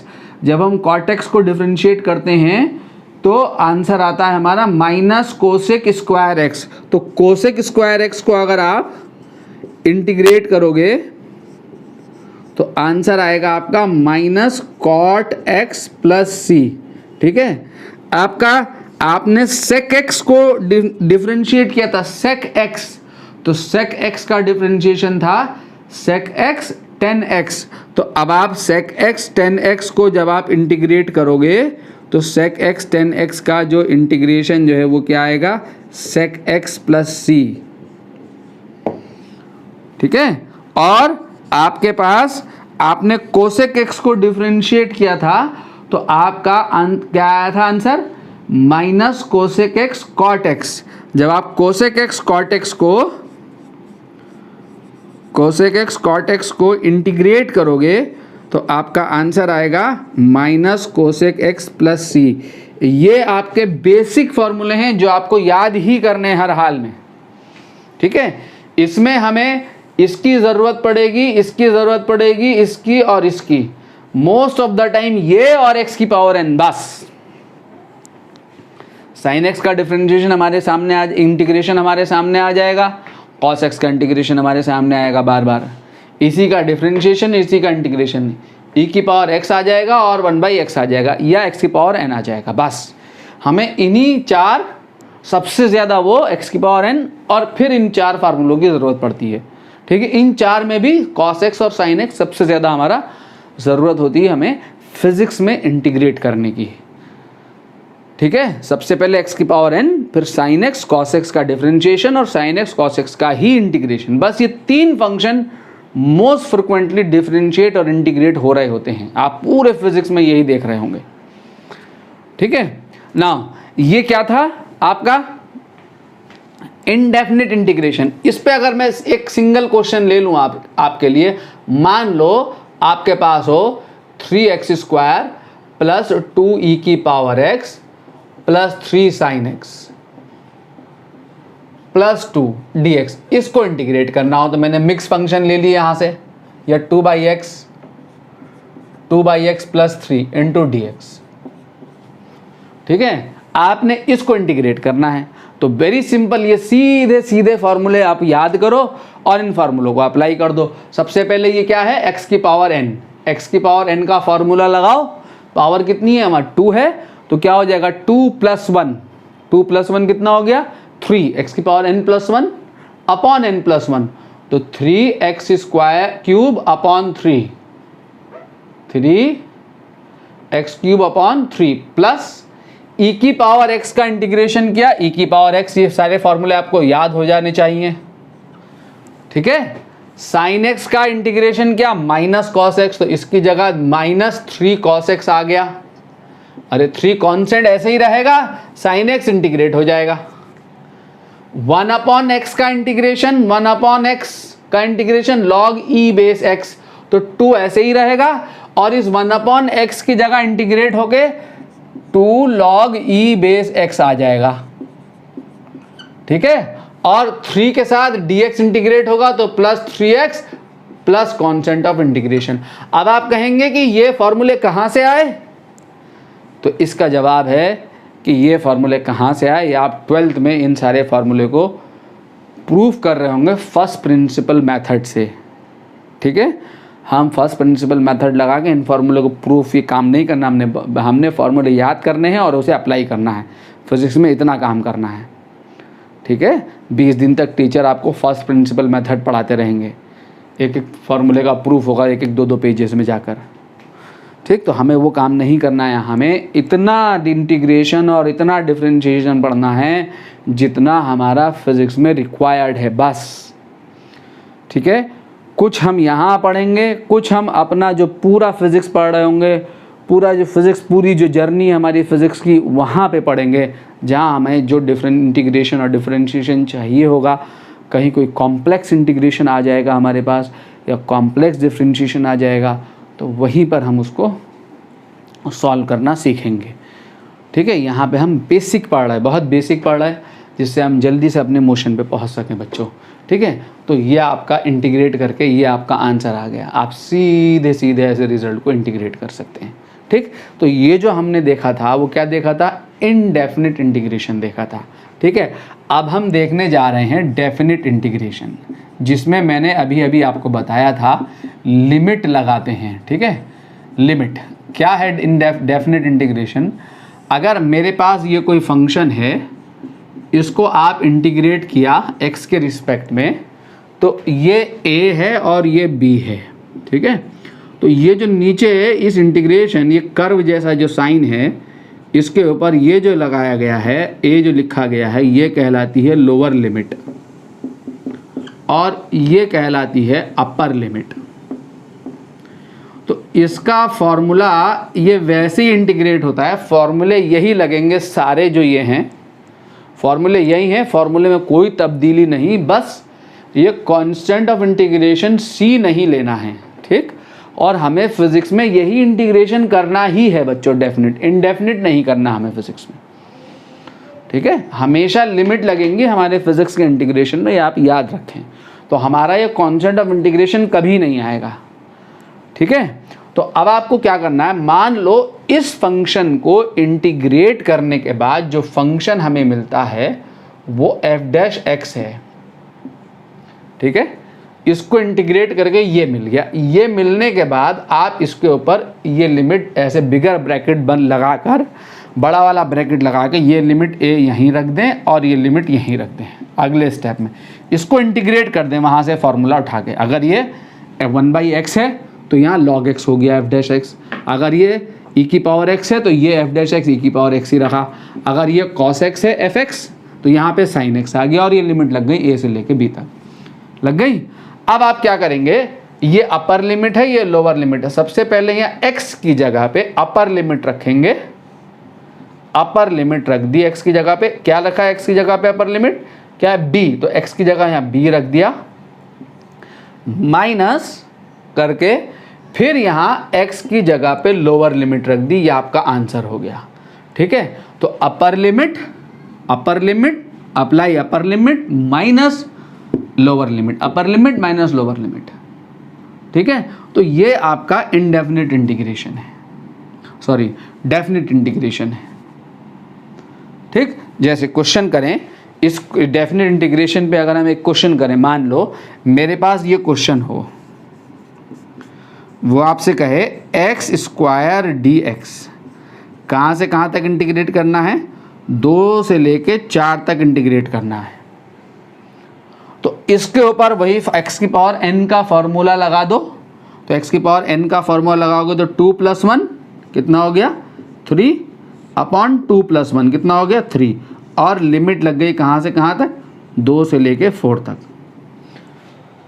ठीक है, तो ये 3 तो कांस्टेंट है, ये बाहर आ जाएगा, इस पर लिमिट अप्लाई नहीं होती, तो 3 तो ऐसे ही रहा, 3 ऐसे ही रहा। अब आपको क्या करना है? x³ 2 से लेके 4 तक। ठीक है, अब आपको लिमिट लगानी है तो 1/3 x की जगह पे यहाँ पे अपर लिमिट रखो 4³ माइनस x की जगह पे यहाँ पे लोअर लिमिट रख दो 2³। ठीक है, तो ये कितना हो गया? 1/3 इंटू 4³ कितना हो गया? 64 माइनस 8। ठीक है, अब ये सॉल्व करके आपका कितना आ जाएगा? 56/3। तो आपका आंसर कितना हो गया? 56/3 is the answer of this integration. इस इंटीग्रेशन 2 से लेके 4 तक x² dx का जो आंसर है 56/3 है। एक डेफिनेट वैल्यू मिल गई, एक आपको इस इंटीग्रेशन की एक डेफिनेट वैल्यू मिली। ठीक है, इसलिए ये डेफिनेट इंटीग्रेशन है। यहाँ पे डेफिनेट वैल्यू नहीं मिलेगी, यहाँ पे क्या आएगा आंसर? x³ + c। ठीक है, इसलिए इसको डेफिनेट इंटीग्रेशन कहते हैं। यहाँ पे जब भी हम इंटीग्रेट करेंगे तो आपको एक डेफिनेट वैल्यू मिल जाएगी। ठीक है, तो ये लिमिट यहाँ अप्लाई हो रही होंगी, इसको लिमिट कह रहे होते हैं। ये लोअर लिमिट है और ये अपर लिमिट है। फॉर्मूले यही ऐसे ही जैसे हैं ये।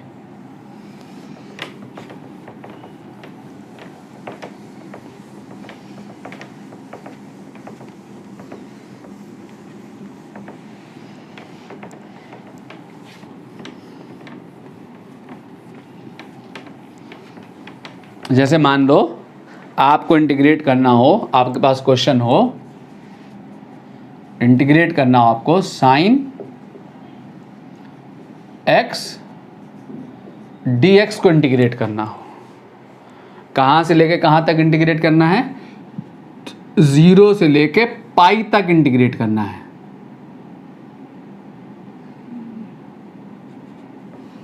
पाई मीन्स 180 डिग्री।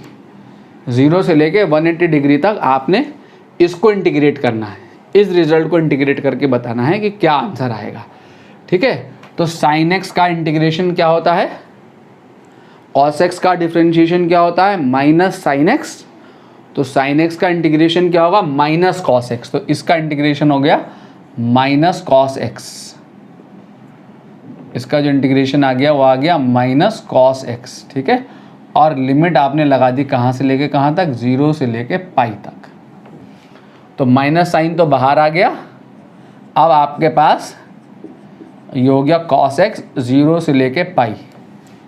ठीक है, अब cos की जगह अपर लिमिट रख दो, cos pi minus cos 0 degree. cos पाई मीन्स cos 180 डिग्री।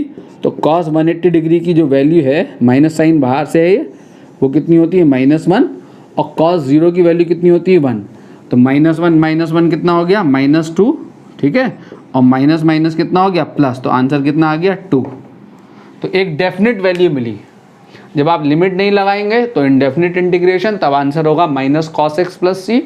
जब आपने लिमिट लगा दी 0 से पाई तो आंसर आया 2, ठीक है। तो ये इंटीग्रेशन जो है वो क्या कहलाता है आपका, डेफिनिट इंटीग्रेशन कहलाता है, ठीक है। क्या देता है हमें ये, एरिया अंडर द कर्व देता है, ठीक है। जहाँ से जहाँ तक आपको एरिया निकालना है, मैंने बताया था अभी आपको, अगर आपके पास ये कर्व है, आपको ये पूरा एरिया निकालना है, एरिया अंडर द कर्व।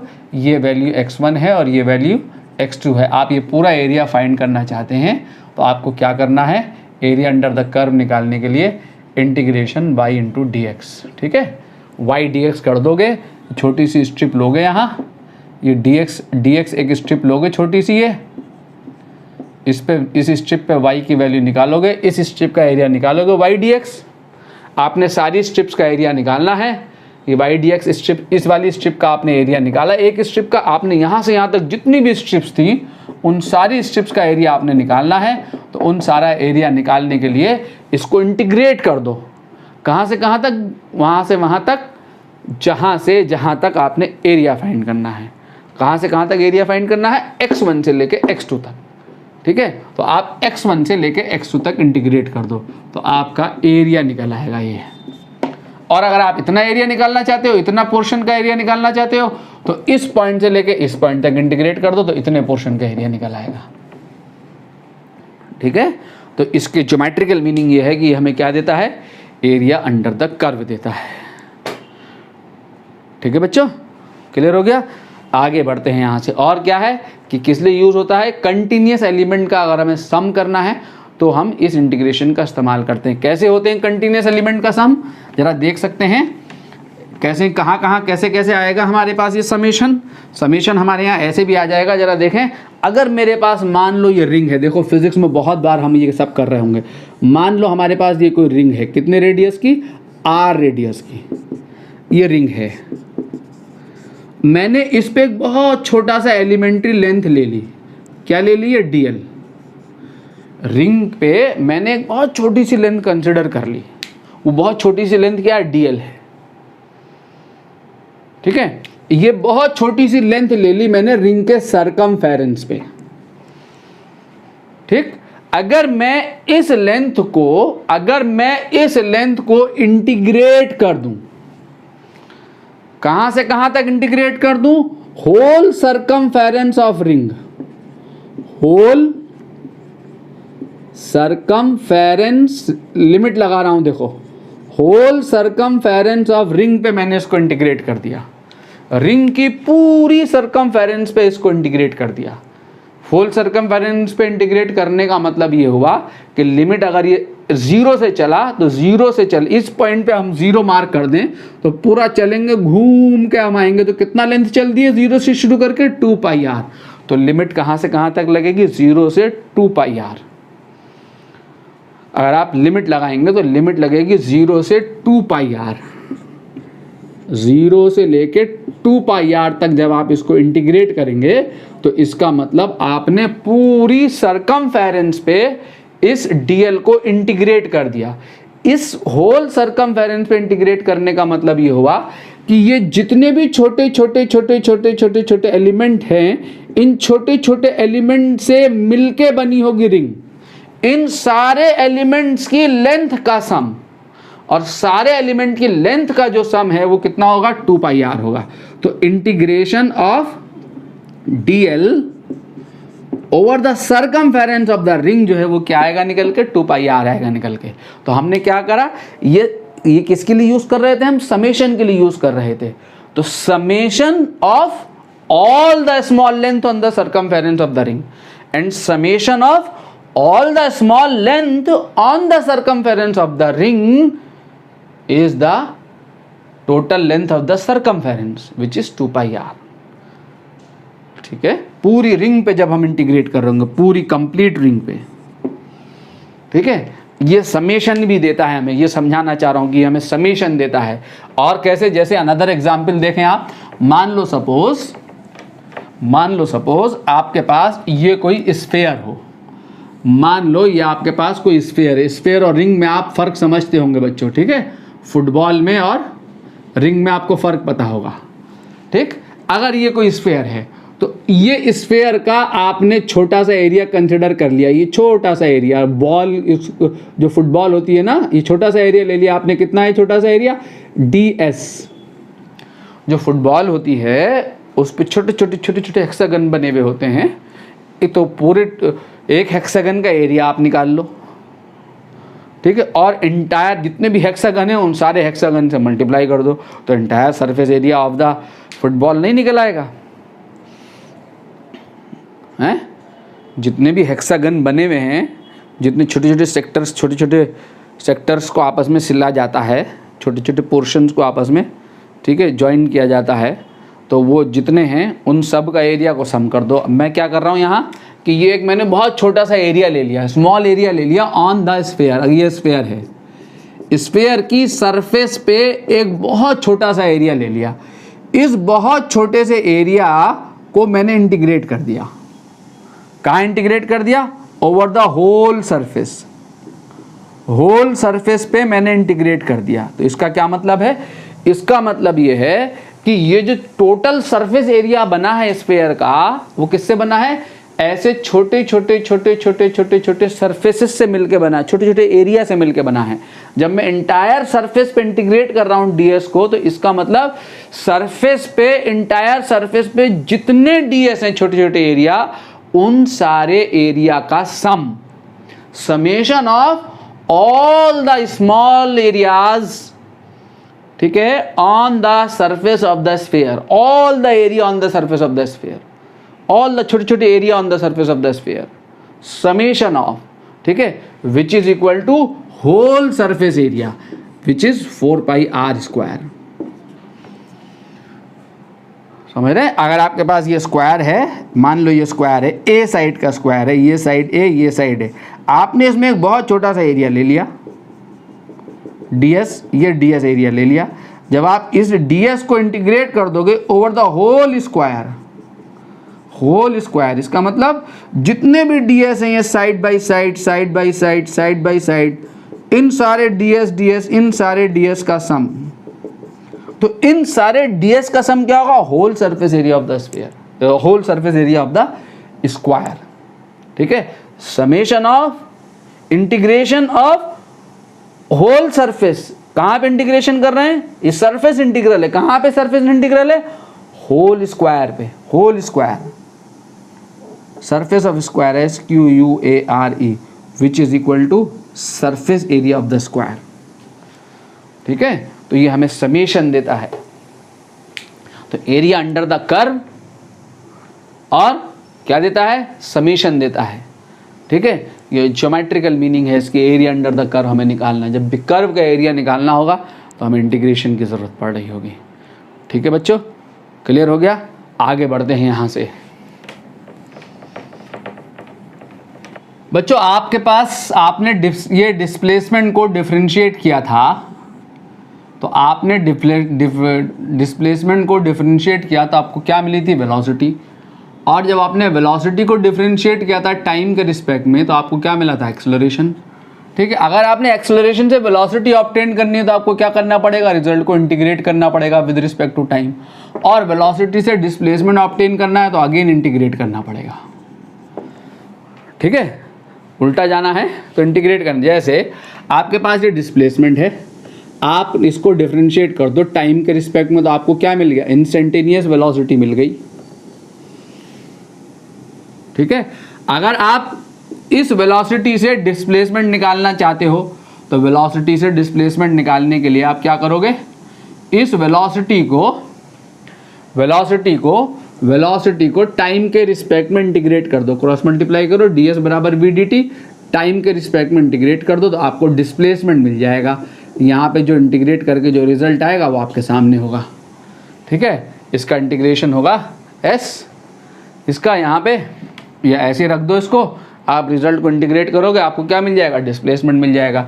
आपने आपको इंस्टेंटेनियस एक्सेलरेशन चाहिए था तो आपने क्या करा था, वेलोसिटी को डिफरेंशिएट करा था किसके रिस्पेक्ट में, टाइम के रिस्पेक्ट में। अब अगर आपको एक्सेलरेशन से वेलोसिटी चाहिए तो अब आप क्या करेंगे, एक्सेलरेशन से वेलोसिटी निकालने के लिए आप एक्सेलरेशन को इंटीग्रेट कर देंगे, किसके रिस्पेक्ट में इंटीग्रेट कर देंगे, टाइम के रिस्पेक्ट में। आपको एक्सेलरेशन से अगर वेलोसिटी निकालनी होगी तो आप इस एक्सेलरेशन को क्या करो, इस एक्सेलरेशन को इंटीग्रेट कर दो विद रिस्पेक्ट टू टाइम, इस एक्सेलरेशन को इंटीग्रेट कर दो तो आपको वेलोसिटी मिल जाएगी। ठीक है, जैसे एक क्वेश्चन देखें, एक क्वेश्चन को देखें, क्वेश्चन से बात यहाँ पे समझ में आएगी। क्या है क्वेश्चन, वेलोसिटी या velocity of body is given by v is equal to 3 sin t। ये वेलोसिटी गिवन है, टाइम का फंक्शन है वेलोसिटी। ठीक है, find displacement of body, displacement of body if it is given that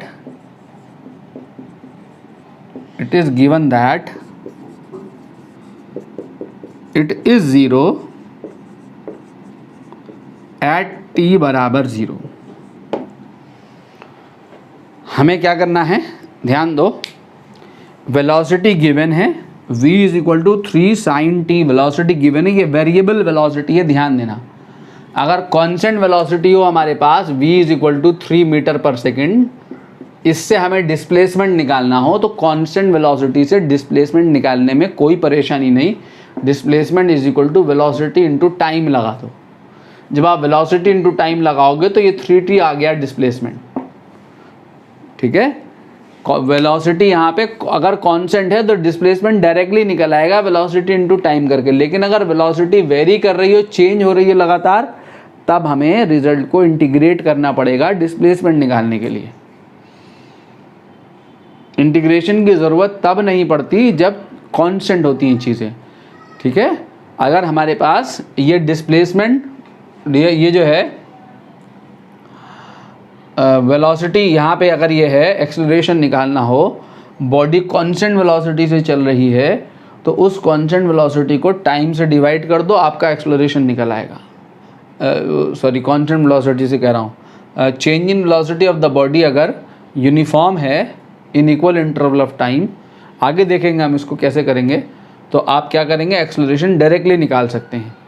ठीक है, लेकिन अगर वेरिंग हो रहा है चेंज, अलग अलग इंटरवल ऑफ टाइम में change in velocity in same interval of time अगर अलग अलग है, तब हमें इंटीग्रेशन की ज़रूरत, सॉरी डिफरेंशिएशन की ज़रूरत पड़ती है। ये s वेरिएबल है, s अगर वेरिएबल है तो हमें यहाँ पर डिफरेंशिएट करना होगा रिजल्ट को। समझ रहे बात को? तो मैंने ये कहा यहाँ से कि अगर वेलोसिटी कांस्टेंट है हमारी तो हमें डिस्प्लेसमेंट निकालने के लिए डायरेक्टली हम displacement is equal to velocity into time कर दें, निकल आई। लेकिन अगर वेलोसिटी वेरिएबल है, यहाँ वेरी कर रही है, तो वेरिएबल के लिए रिजल्ट को इंटीग्रेट करना पड़ता है। अगर हमारी वेलोसिटी वेरिएबल है तो हमें वेरिएबल के लिए रिजल्ट को क्या करना पड़ता है, इंटीग्रेट करना पड़ता है। तो यहाँ मुझे इस वेलोसिटी को क्या करना पड़ेगा, इंटीग्रेट करना पड़ेगा डिस्प्लेसमेंट निकालने के लिए। वेलोसिटी से डिस्प्लेसमेंट निकालना है, उल्टा जाना है। तो वेलोसिटी क्या होती है ज़रा देखें, since velocity is equal to ds upon dt ये होती है। ठीक है, तो ds इज इक्वल टू क्या हो जाएगा, v dt। तो displacement is equal to displacement ds is equal to velocity into time. तो कौन सा डिस्प्लेसमेंट है, ये छोटा सा डिस्प्लेसमेंट है, छोटे से समय में। अब मैं इसको निकालना चाहता हूँ तो मैं क्या करूँ, इंटीग्रेट कर दूँ। इंटीग्रेट करूँगा दोनों साइड्स, ये integration of ds is equal to v dt। ठीक है, और v की वैल्यू रख दूं कितनी है यहाँ, 3 sin t। वेलोसिटी कितनी है, 3 sin t। तो 3 sin t उठा के यहाँ से यहाँ डाल दूंगा और लिमिट लगा दूं। क्या आ गया, 3 sin t dt। अब लिमिट कैसे लगेगी ये देखना है।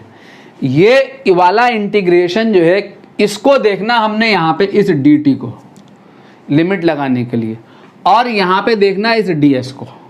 ये जो इंटीग्रेशन है ये किसके रिस्पेक्ट में हो रहा है? टाइम के रिस्पेक्ट में हो रहा है। ये वाला जो इंटीग्रेशन है यहाँ पे ये किसके लिए हो रहा है? डिस्प्लेसमेंट के लिए हो रहा है। तो इस इंटीग्रेशन पे जो लिमिट आएगी वो टाइम की लिमिट आएगी। dt यहाँ टाइम है और ds यहाँ डिस्प्लेसमेंट है, तो ds और dt को देखना है आपने बस। तो यहाँ इस इंटीग्रेशन पे जो लिमिट आएगी वो टाइम की लिमिट आएगी, और इस इंटीग्रेशन पे जो लिमिट आएगी वो डिस्प्लेसमेंट की लिमिट आएगी। टाइम जो शुरू होता है कहाँ से शुरू हो रहा है? कहाँ पे दिया हुआ टाइम इनिशियल लिमिट कि it is 0 at t equal to 0। तो t इक्वल टू 0 पे इट इज मीन्स डिस्प्लेसमेंट 0 है, लोअर लिमिट हो गई। क्या निकालना है? डिस्प्लेसमेंट ऑफ बॉडी निकालना है किसी भी टाइम t पर। जब टाइम मेंशन ना हो कि किस समय निकालना है, वो कहे find displacement of body at 3 second, तो यहाँ पे 3 रख देते, 3 सेकेंड पे यहाँ s रख देते, डिस्प्लेसमेंट आ जाता। लेकिन यहाँ टाइम मेंशन नहीं है, तो इसका मतलब हमें किसी समय t पे निकालना है। तो t बराबर 0 पे डिस्प्लेसमेंट 0 है, और किसी समय t पे डिस्प्लेसमेंट लेट s है, तो मुझे s निकालना है। ठीक है, वेलोसिटी का फंक्शन दिया हुआ है, डिस्प्लेसमेंट का फंक्शन निकालना है। तो ds का इंटीग्रेशन क्या होगा? dx का क्या था? x, dv का क्या था? v, तो ds का क्या होगा? s।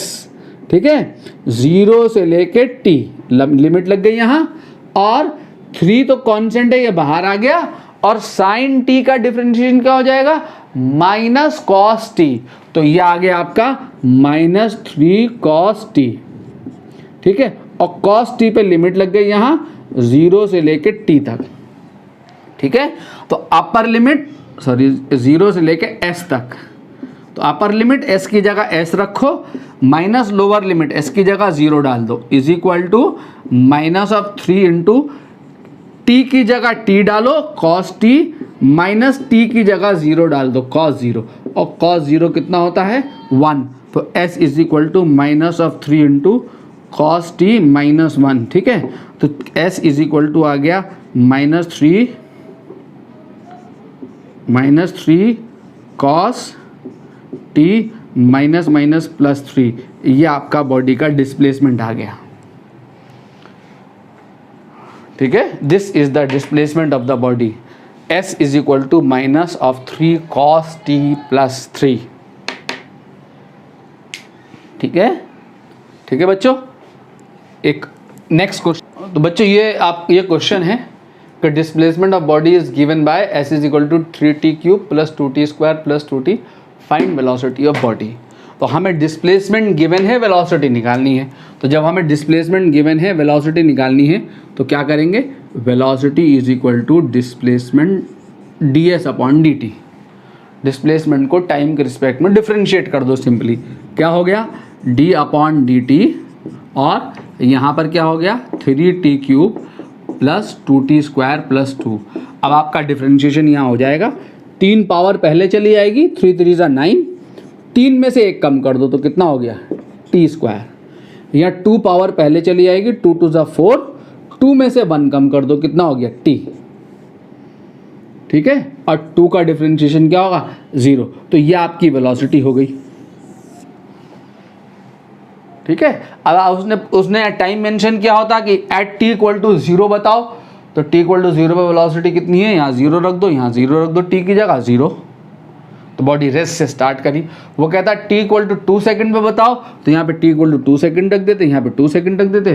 ठीक है, t यहाँ पे, तो यहाँ पे 2 रख देते, t की वैल्यू यहाँ पे भी 2 रख देते, आपका v निकल आता, वेलोसिटी निकल आती। तो आपने डिस्प्लेसमेंट से वेलोसिटी निकालनी है, तो आपने क्या कर दिया? रिजल्ट को डिफरेंशिएट कर दिया। अगर आपको उल्टी कहानी है, मान लो आपको वेलोसिटी फंक्शन दिया हो, उससे डिस्प्लेसमेंट निकालना हो, ठीक है, वो आपसे कह दे कि वेलोसिटी ऑफ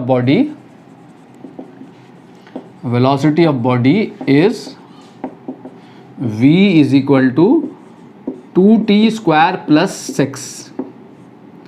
ये आपको वेलोसिटी दी हुई है। कैसी वेलोसिटी है? वेरिएबल, टाइम के साथ वेरी कर रही है। ठीक है, कहे find displacement of body if it is 10 metre at t equal to 0। ठीक है, कहे बॉडी का डिस्प्लेसमेंट बताओ जब t बराबर 0 पर स्टार्टिंग टाइम पे बॉडी कहाँ पे थी, 10 मीटर मार्क पे थी। स्टार्टिंग टाइम पे t बराबर 0 पे बॉडी ऑलरेडी 10 मीटर मार्क पे थी, तो 10 मीटर मार्क से आगे बॉडी का डिस्प्लेसमेंट बताना है किसी टाइम t पर। ठीक है, तो वेलोसिटी से हमें डिस्प्लेसमेंट निकालना है, तो वेलोसिटी से डिस्प्लेसमेंट निकालने के लिए वही वेलोसिटी इज इक्वल टू होता है ये rate of change of displacement. तो डिस्प्लेसमेंट को वेलोसिटी से डिस्प्लेसमेंट निकालने के लिए क्रॉस मल्टीप्लाई कर दो, तो वेलोसिटी से डिस्प्लेसमेंट निकालने के लिए वेलोसिटी को टाइम के रिस्पेक्ट में इंटीग्रेट कर दो। ठीक है, तो जब आप वेलोसिटी को इंटीग्रेट करोगे, आप डिस्प्लेसमेंट को डिफरेंशिएट करोगे तो वेलोसिटी मिल जाएगी, और वेलोसिटी को इंटीग्रेट कर दोगे तो डिफरेंशिएशन मिल जाएगा। तो यहां पे वेलोसिटी डाल दो, ds is equal to integration 2t square plus 6 into dt, ये आ गया। ठीक है, यहां पे ये डाला आपने, ये डालने के बाद अब लिमिट लगा दो। यहां पे देखो, यहां पे कौन है, टाइम है dt, यहाँ पे कौन है, डिस्प्लेसमेंट है। तो इस इंटीग्रेशन पे टाइम की लिमिट आएगी और इस इंटीग्रेशन पे डिस्प्लेसमेंट की लिमिट आएगी। ठीक है, तो नीचे आएगी lower limit, initial time, initial कितना दिया हुआ आपको time, t equal to 0। t equal to 0 पे क्वेश्चन में जो डिस्प्लेसमेंट दिया है वो रख दो। अगर वो कहता कि t इक्वल टू 0 पे डिस्प्लेसमेंट 0 है तो यहाँ 0 रख देते, लेकिन उसने कहा है कि t इक्वल टू 0 पे डिस्प्लेसमेंट 10 मीटर है तो यहाँ 10 रख दो, और किसी टाइम t पे मान लिया डिस्प्लेसमेंट s है। ठीक है, अब इस ds का जो इंटीग्रेशन हो जाएगा वो क्या हो जाएगा, s, लिमिट लग गई कहां से कहां तक, 10 से लेके s तक, और यहां पे इंटीग्रेट करो, देखो t की x की पावर n का फॉर्मूला, t की पावर n का फॉर्मूला लगा दो, तो t की पावर n प्लस 1, 2 प्लस 1 करोगे तो क्या हो जाएगा, t cube upon 3, 2 plus 1 upon 2 plus 1 कर दिया। ठीक है, और 6 का इंटीग्रेशन क्या आ जाएगा, 6t, 6 के साथ t आ जाएगा, dt को इंटीग्रेट करोगे, और लिमिट लगा दिया आपने कहां से लेके कहां तक, 0 से लेके t तक। ठीक है, अब यहां पर आपको लिमिट अप्लाई करनी है, तो लिमिट अप्लाई करने के लिए यहां पे आपने s की जगह यहां पे अपर लिमिट रख दी, s upper limit minus lower limit s की जगह रख दिया आपने 10 इज इक्वल टू यहां पे t की जगह, इस पूरे में t की जगह t रख दिया, ये t, तो कितना हो गया, 2t cube upon 3 plus 6t, ये आ गई अपर लिमिट, माइनस यहां पे रख दिया आपने लोअर लिमिट, तो यहां 0 रखोगे, ये भी 0 हो गया, ये भी 0 हो गया, 0 प्लस 0 0 आ गया। ठीक है, ये आ गया, तो आपके पास आ गया s minus 10 is equal to 2t cube upon 3 plus 6t, तो s इज इक्वल टू आपके पास आ गया 2t cube upon 3 plus 6t plus 10, ये आपका डिस्प्लेसमेंट निकल आया। ठीक है, ये आपका डिस्प्लेसमेंट निकल आया। क्लियर बच्चों, तो हमने बेसिक डिफरेंशिएशन सीखा है आज की क्लास में। ठीक है, अगली क्लास में हम 2 इंटीग्रेशन और सीखेंगे, integration by substitution and integration by parts. ठीक है, ये 2 बेसिक इंटीग्रेशन और सीख के हम इंटीग्रेशन को ख़त्म करके आगे अपना काइनेमेटिक्स स्टार्ट कर देंगे। ठीक है, अगली क्लास में मिलते हैं।